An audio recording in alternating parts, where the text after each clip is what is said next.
नमस्कार, आप देख रहे हो पीडीएस न्यूज। मैं हूं पीसी सेन। मेरे सहयोगी साथी नवीन के साथ आज हम एक विशेष मुलाकात कर रहे हैं। थोई पंचायत के जनप्रतिनिधि, पंचायत समिति सदस्य प्रतिनिधि, कांग्रेस सेवादल अजीतगढ़ ब्लॉक अध्यक्ष अनिल कुमार थोई से। नमस्कार सर, स्वागत आपका हमारे पीडीएस न्यूज चैनल में। नमस्कार।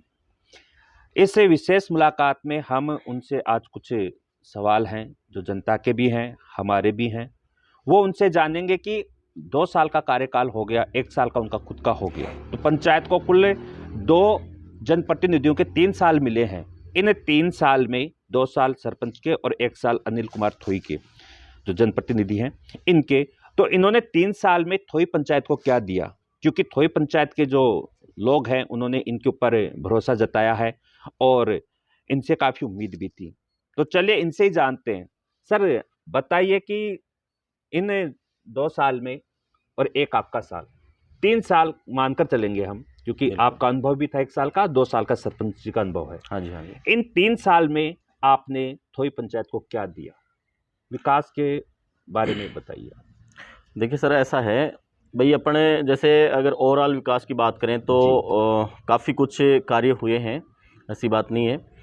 लेकिन अगर अपने अलग अलग डिपार्टमेंट्स के अकॉर्डिंग अगर बात करें तो जैसे कि सबसे पहले मैं बताना चाहूँगा, जैसे जो ग्राम पंचायत है उसमें जो नरेगा का कार्य है वो बहुत ही सही तरीके से और व्यवस्थित तरीके से किया गया। जैसे कि आपने देखा होगा भरन की ढाणी में जी एक पेड़ लगाने का लक्ष्य लिया था स्टार्टिंग में, जैसे कि ग्राम पंचायत ने लिया था, जो सरपंच हैं, सरपंच साहब उन्होंने, और जो पंचगण हैं उन्होंने, सबने ये लिया था कि पर्यावरण जो है वो पेड़ों से पोल्यूशन वगैरह कम होता है और पर्यावरण के लिए पेड़ आवश्यक हैं।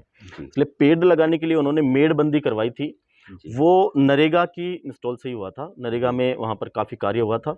उससे पहले जो नौजवान युवक हैं उनकी मांग थी कि संस्कृत जो स्कूल है, संस्कृत विद्यालय है, उसके संस्कृत विद्यालय के सामने जो खाली ग्राउंड था उसमें ट्रैक का निर्माण किया गया था, उसको समतलीकरण किया गया था। वो भी नरेगा के जो इंस्टॉल्स वगैरह हैं उनसे ही हुआ था। तो नरेगा में काफ़ी अच्छा कार्य देखने के लिए मिला इन 2 सालों में। इसके अलावा जैसे कि अभी 15-20 दिन पहले आपने देखा होगा कि हमारे ग्राम पंचायत थोई के सुभाष जी लील जो हैं उनको राज्य स्तर पर पशुपालन में प्रथम स्थान पर उन्होंने प्रथम स्थान प्राप्त किया है। और उन्होंने हमारे गांव का, हमारी ग्राम पंचायत का, हमारे जिले का नाम रोशन किया है। उनको राज्य स्तर पर सम्मानित किया गया है पशुपालन के लिए। तो इसका मतलब ये है कि कहीं ना कहीं पशुपालन विभाग में भी कार्य अच्छा ही रहा है, संतोषजनक रहा है। जैसे हमारे डॉक्टर साहब हैं, डॉक्टर विनोद जी कुमावत, जो कि थोई का जो पशु चिकित्सालय है उसके प्रभारी हैं, उनका कार्य काफ़ी संतोषजनक रहा है। हर बार वो व्यक्ति विशेष से मिल करके, किसानों से मिल करके और जो पशुपालक हैं उनसे मिल करके और उनकी जो समस्याएं हैं उनको व्यक्तिगत रूप से भी उनका सॉल्यूशन करते हैं। और जो दुग्ध उत्पादन की बात करें तो दुग्ध उत्पादन हालांकि अपने क्षेत्र में काफ़ी ज़्यादा रहा है और यही कारण है कि आसपास में 2-3 बीएमसी भी हैं। एक तो जैसे ग्राम पंचायत थोई में बड्डानी में भी स्थित है, और यही कारण है कि भाई जैसे दुग्ध उत्पादन है उसमें भी वृद्धि हुई है। तो ये भी इनडायरेक्टली ग्राम पंचायत के का एक तरह से अच्छा नज़रिया या पशुपालकों को अच्छी जो लाभ देने की प्रक्रिया है उसी कारण से संभव हो पाया है। सर, जल मिशन योजना को लेकर क्या प्रयास था आपका? देखिए, जल जीवन मिशन योजना जो है वो जैसे कि गवर्नमेंट का प्लान है कि हर घर को नल कनेक्शन से जोड़ा जाए, हर घर को शुद्ध पेयजल उपलब्ध करवा जाए। उस आधार पर अपने ग्राम पंचायत थोई को भी उसमें चिन्हित किया गया था। तो जैसे कि थोई जो राजस्व है उसमें पहले से ही पेयजल की व्यवस्थाएं हैं। बड़ी ढाणी, बागोरी की ढाणी और लीला की ढाणी और जो आसपास का जो क्षेत्र है रोलाना की ढाणी, इनमें पेयजल की समस्या आ रही थी, पेयजल किल्लत थी। इस वजह से बड़ी ढाणी को चिन्हित किया गया था गवर्नमेंट के द्वारा, जिसमें 2 करोड़ 45 लाख के लगभग राशि स्वीकृत हुई थी। जी। इसमें बड़ी एक टंकी का निर्माण किया जा रहा है, जैसा कि आपने पहले भी अपने न्यूज़ चैनल के माध्यम से लोगों को बताया है। जी। तो बड़ी टंकी का कार्य जो है वो निर्माणाधीन अभी, और जो बाकी पेयजल लाइनें हैं वो लगभग बिछा दी गई हैं। बागोरी की ढाणी और रोलाना की ढाणी में अभी पेंडेंसी है, बकाया है। बाकी लगभग लाइनें बिछ चुकी हैं और लगभग 400 के आसपास कनेक्शन अब तक हो चुके हैं। टारगेट 650 कनेक्शन का है, जो कि जल्द ही पूरा किया जाएगा, क्योंकि गवर्नमेंट का में भी लक्ष्य यही है कि जल्द से जल्द 2022 के एंडिंग से पहले हर घर में नल कनेक्शन है वो उपलब्ध करवा दिया जाएगा। सर, स्वास्थ्य विभाग में पंचायत का क्या योगदान रहा 2 साल में? देखिए सर, आप जैसे जानते हैं कि कोरोना जो महामारी आई थी वो पूरे विश्व को उसने झकझोर दिया था बुरी तरह से, जिसमें ग्रामीण लोग भी उससे अछूते नहीं रहे, और हमने बहुत बड़ी त्रासदी देखी, हमारी जो पीढ़ी है उसने, कि ऐसी स्थितियां थी कि लोग आपस में डर रहे थे। उस स्थिति में भी पंचायत ने अपने स्तर पर सैनिटाइजेशन करवाया, पंचायत ने अपने स्तर पर लोगों को मास्क भी बांटे, लोगों को अवेयर भी किया, गाड़ियां लगा करके उसमें जो माइक्स वगैरह हैं वो लगा करके, और उन्होंने अवेयर किया। और जो हमारे CHC में जो प्रभारी डॉक्टर कान्हाराम सैनी और वरिष्ठ चिकित्सक डॉक्टर अरुण शर्मा, अन्य जो डॉक्टर्स थे, मेडिकल स्टाफ था, जो अन्य नर्सिंग कर्मी थे, नर्सिंग ऑफिसर्स थे, उन्होंने बहुत ही बेहतरीन कार्य किया। और यही कारण रहा, देखिए ऐसी घटनाएं तो बहुत जगह हुई, कई लोगों की असामयिक मृत्यु हुई, डेथ हुई, कई तरह की समस्याएं हुई, वो लगभग सभी जगह थी। लेकिन हमारा जो क्षेत्र था, हमारा जो विशेष रूप से ग्राम पंचायत की बात करूं मैं, तो ग्राम पंचायत में जो त्रासदियां हुई उनका जो औसत था वो कम था। और इसका कारण यही था कि चिकित्सा विभाग भी एक्टिव था और ग्राम पंचायत भी एक्टिव थी। यहाँ तक कि ग्राम पंचायत ने जैसे सर्वे करवा करके और जो ज़रूरतमंद लोग थे उनको राशन सामग्री भी वितरित करवाने का प्रयास किया था। और जो फर्स्ट वेव थी उसमें कुछ दिन तक लोगों को भोजन भी उपलब्ध करवाया था। उसके साथ ही जैसे डोर टू डोर सर्वे करके और जो ज़रूरतमंद लोग हैं उन तक जो खाद्य सामग्री है उनके पैकेट्स वगैरह भी भिजवाए थे। तो चिकित्सा जो विभाग है उसने कार्य बेहतर करने का प्रयास किया, और उम्मीद करता हूं कि चिकित्सा विभाग इसी तरह से आने वाली जो भी कोई परिस्थितियां हैं उनसे लड़ने के लिए पूरी तरह से तैयार होगा। सड़क मार्ग में क्या योगदान रहा पंचायत का इन 2 साल में? देखिए सर, सड़क मार्ग की बात करें तो विधायक कोटे से जो माननीय विधायक साहब हमारे श्री माधोपुर के हैं, श्रीमान दीपेंद्र सिंह जी शेखावत साहब, उनके प्रयासों से और उनके जो मन में एक तरह से क्षेत्र का विकास करने की जो भावना है, उससे जो भरण की ढाणी है वहाँ का जो रोड है वो सैंक्शन हुआ है, जिसमें लगभग 1 करोड़ 10 लाख रुपए पास हुए हैं और उसका कार्य लगभग स्टार्ट हो गया है। और मैं समझता हूँ कि 5-6 महीने में लगभग वो कार्य कंप्लीट हो जाएगा। उसके अलावा जैसे बात करें तो जो रोलाना की ढाणी की तरफ जो रास्ता जाता है, लीला की ढाणी का कोने से रोलाना की ढाणी तरफ जो रास्ता जाता है, उसका भी टारगेट ये लिया गया है। तो अभी फ़िलहाल में तो केवल उसके ऊपर मोरम जो खरंजा रोड है वो बिछाई गई है, जो कि नरेगा से अभी चल रहा है उसका काम। तो मैं समझता हूँ 1-1.5 महीने में वो भी कंप्लीट हो जाएगा। उसके अलावा जैसे थोई में बात करें अपने, तो जो चौपड़ बाज़ार से प्रथमपुरी रोड की तरफ जो रास्ता जा रहा है, जो कि काफ़ी टूटा हुआ रास्ता है और काफ़ी लोग उससे परेशान भी हैं, तो उसके लिए प्रपोजल जिला परिषद को भिजवा दिया गया है। काफ़ी पहले भिजवा दिया गया था, वहाँ से अभी तक कोई रिप्लाई नहीं आया। एक बार कोई डॉक्यूमेंटली मिस्टेक थी, उसको दुरुस्त करके वापस भेज दिया गया है।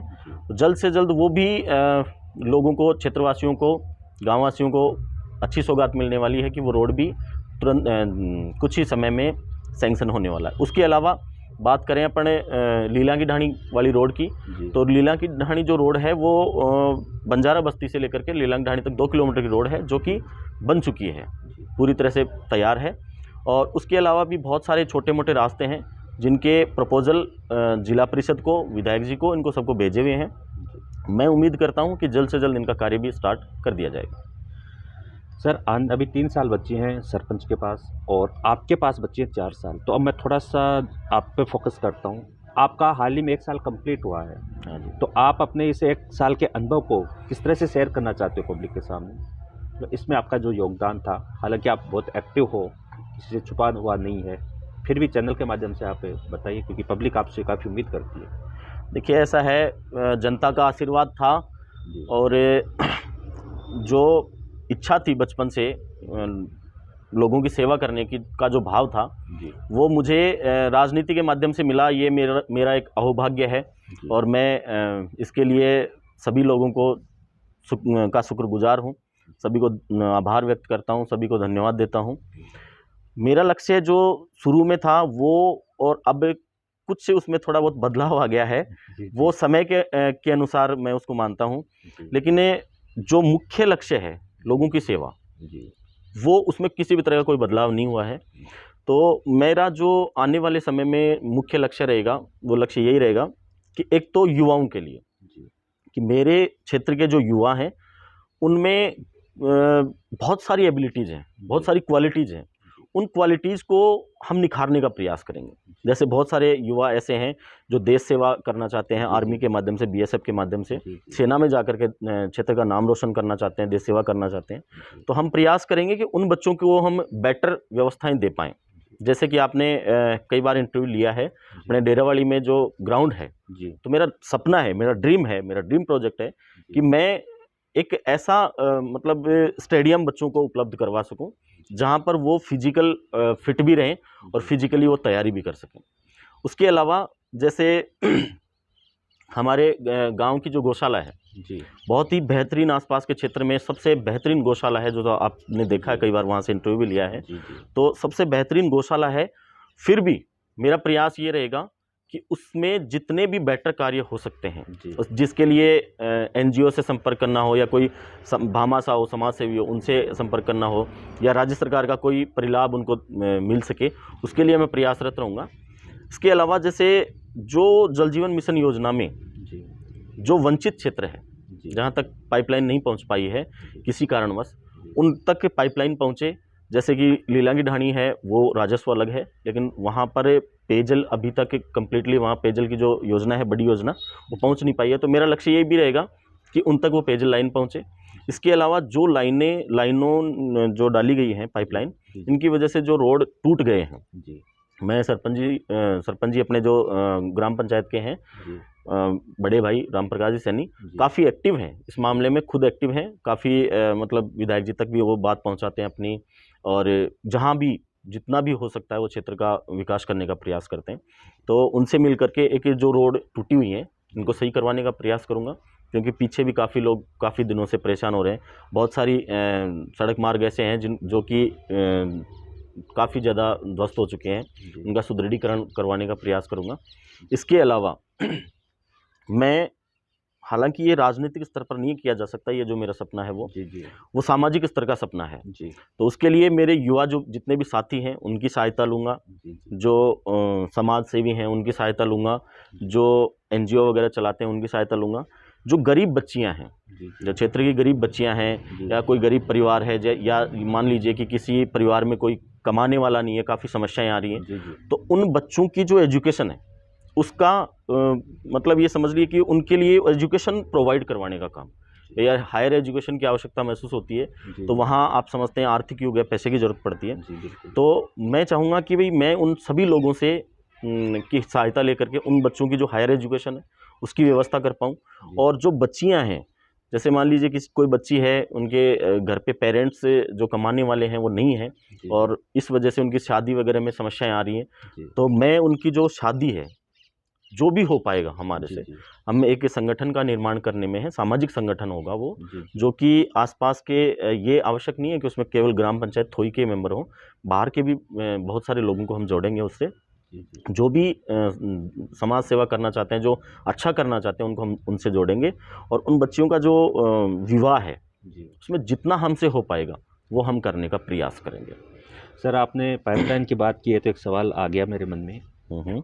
जैसे पाइपलाइन मेन रोड पे है तो कुछ घर कुछ दूरी पे रह गए हैं, तो क्या उनके घर तक भी आप? बिल्कुल बिल्कुल सर, मैं जैसे कि ये प्रपोजल आपने उस दिन आपका चैनल वहाँ कवर कर रहा था, 10 तारीख का जो अपने यहाँ कैंप हुआ था, प्रशासन गाँव के संग, उसमें मैंने कलेक्टर साहब को अवगत करवाया था। जी। आपने हाँ, देखा मैंने होगा। नोटिस किया था, आपकी बात हो रही थी कलेक्टर साहब बिल्कुल, से। तो मैंने उनको यही प्रपोजल रखा था कि सर जिसके मेन लाइन से अगर 100 फीट या 150 फीट से ज़्यादा डिस्टेंस पे मकान है जी, तो उनके यहाँ लाइन डाली जाए, क्योंकि जी। आधा इंची में 150 फीट से ज़्यादा पानी जा नहीं पाएगा, और जाएगा तो बहुत परेशानी होगी। तो आज रनिंग काम में काम आसान होता है, अगर उसी काम को हम फिर बाद में स्टार्ट करते हैं तो काफ़ी कॉम्प्लिकेशंस पैदा होते हैं। तो मेरा भी प्रयास यही रहेगा, मैं सरपंच जी से भी रिक्वेस्ट करूँगा, उनसे भी अनुरोध करूँगा, हालांकि वो खुद इस मामले में एक्टिव हैं, जी। और अगर संभव हो सका तो मैं इस बारे में विभाग तक भी मेरी जो अपने गांव की समस्या है उसको लेके जाऊंगा। कलेक्टर साहब से दोबारा मिलूंगा, उन्होंने आश्वासन दिया था कि आप ऑफिस आकर के मुझसे मिलिए, तो उनको 150 फीट से ज़्यादा अगर डिस्टेंस है किसी की तो उन तक लाइन जाएगी। सर, आने वाले समय में जो समय बच रहा है आप लोगों के पास, उसमें आपने चिन्हित कर रखा हो कि कौन कौन से काम में थोई पंचायत को मिलने वाले हैं, उनके बारे में? बिल्कुल सर, जैसे मैंने आपको बताया कि कुछ क्षेत्र ऐसे हैं जिनमें जैसे रास्ते कटान के अभी कैंप में भी काफ़ी हुए थे, तो जो रास्ते कटान में आ चुके हैं जी, जी। उन पे ब्लॉक रोड डालने का, जैसे कि कई रास्ते ऐसे हैं जिनकी रोड टूटी हुई है, जी, बहुत पहले निर्माण हुआ था, जी, 10 साल 15 साल 20 साल पहले निर्माण हुआ था, तो उनकी जो टूटी हुई रोडें हैं उनका दुरुस्तीकरण। जी। इसके अलावा जैसे मुख्य समस्या, जो मुख्य फोकस है वो रहेगा पेयजल पे, कि कोई भी व्यक्ति ऐसा नहीं हो कि पेयजल की वजह से, जैसे आपने देखा कई बार माता बहनें काफ़ी 1-1.5 किलोमीटर 2 किलोमीटर दूर से पानी लेके आती हैं पीने के लिए, काफ़ी समस्याएं उनको होती हैं। तो हमारा फर्स्ट जो लक्ष्य है वो पेयजल का रहेगा, कि किसी को भी पेयजल की वजह से कोई समस्या नहीं हो। इसके अलावा जैसे जो मुख्य मार्ग हैं, जी। उन मुख्य मार्गों के ऊपर बहुत सारे कचरा वगैरह इकट्ठा होता है, तो पानी की पहले तो समस्या है। पानी की समस्या है, जैसे मुख्य मार्ग आपने देखा उसमें जी, जी। कीचड़ इकट्ठा हो रखा है। जी, जी। तो प्रयास ये रहेगा कि पहले तो लोगों को कन्विंस किया जाएगा, उनको समझाया जाएगा कि भाई आप पे कचरा जो कर रहे हैं वो अपने को ही नुकसान कर रहा है, जी, जी। तो वो उनके लिए कचरा निस्तारण का कोई बड़ा प्रोजेक्ट लाया जाएगा। जी, जैसे कि अभी ग्राम पंचायत प्रयास भी कर रही है, उन्होंने कचरा पात्र भी रखवाए हैं, जी, जी। लेकिन जो ब्रॉड लेवल पर जो कचरा होता है उसका निस्तारण कोई बड़े प्लांट के माध्यम से हो सकता है। तो हमारा टारगेट रहेगा, लक्ष्य रहेगा, क्योंकि जैसे आप देख रहे हैं कि थोई जो पंचायत है काफ़ी बड़ी पंचायत है, जी, और जो मुख्य थोई बाजार है जी, वहाँ काफ़ी घनी आबादी है। जी, इस वजह से उनको एक बड़े कचरा निस्तारण प्लांट की आवश्यकता है। जी। तो मैं प्रयास करूँगा, विधायक जी से भी बात करूँगा कि एक बड़ा कचरा निस्तारण प्लांट है वो आए। तीसरी बात, मुख्य लक्ष्य बालिका शिक्षा पर फोकस रहेगा। तो बालिका शिक्षा के लिए हमने पहले से भी यहाँ से प्रपोजल दे रखे हैं। उसके अलावा जैसे आपने जो सीएम साहब हैं उनका स्टेटमेंट सुना होगा, उन्होंने कहा था कि अगर किसी बालिका विद्यालय में 500 प्लस अगर संख्या होती है तो उसको कॉलेज बना दिया जाएगा, बालिका महाविद्यालय बना दिया जाएगा उसको। तो हमारा प्रयास रहेगा कि हमारे यहाँ क्षेत्र में केवल प्रेजेंट टाइम में एक ही बालिका विद्यालय है। जी, जी। हमारा लक्ष्य रहेगा कि वहाँ के स्टाफ से मिल करके उनकी कोई समस्याएं हैं तो उनकी समस्याओं को सुन के, उनकी समस्याओं को दूर करके, और उसमें ज़्यादा से ज़्यादा संख्या बच्चियों की हो पाए, उसके लिए हम पेरेंट्स को भी अवेयर करेंगे। वहाँ अगर स्टाफ की कमी है तो उसको भी हम सुदृढ़ करने का प्रयास करेंगे। तो फर्स्ट टारगेट ये रहेगा कि बालिका महाविद्यालय खोली जाए।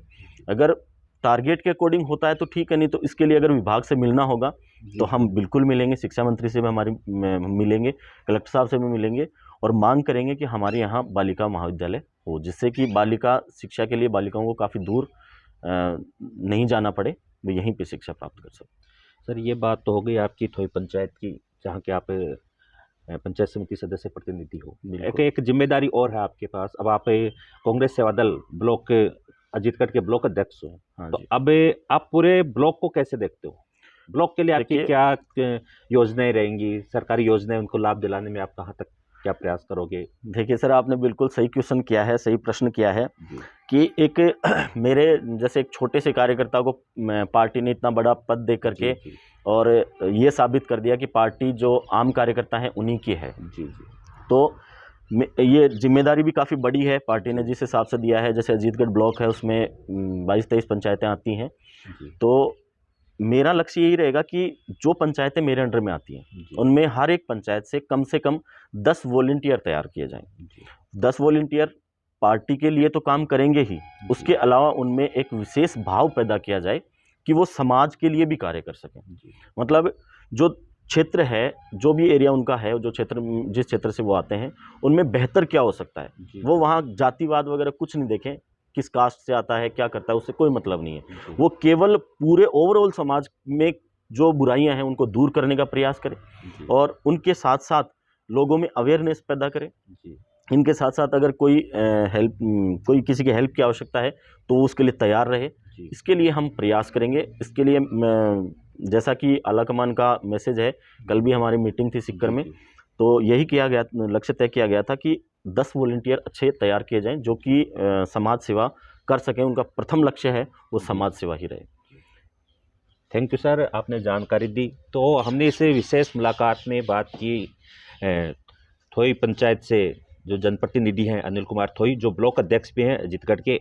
उन्होंने जाहिर कर दिया कि उनके सपने जनता के सपने हैं, जनता से जुड़े हुए हैं, और उन्होंने बताया कि अब तक थोई पंचायत में क्या हुआ और आने वाले समय में क्या होगा उसके बारे में उन्होंने बताया, आपके सामने बात रखी है। और पूरे ब्लॉक के लिए, अजीतगढ़ ब्लॉक के लिए वो क्या ड्रीम लेके चल रहे हैं उनके बारे में भी उन्होंने चर्चा की है। तो इस रिपोर्ट में इतना ही। मैं मेरे सहयोगी साथी नवीन के साथ पीसी सैनी, आप देख रहे हो PDS news. Thank you sir. Thank you.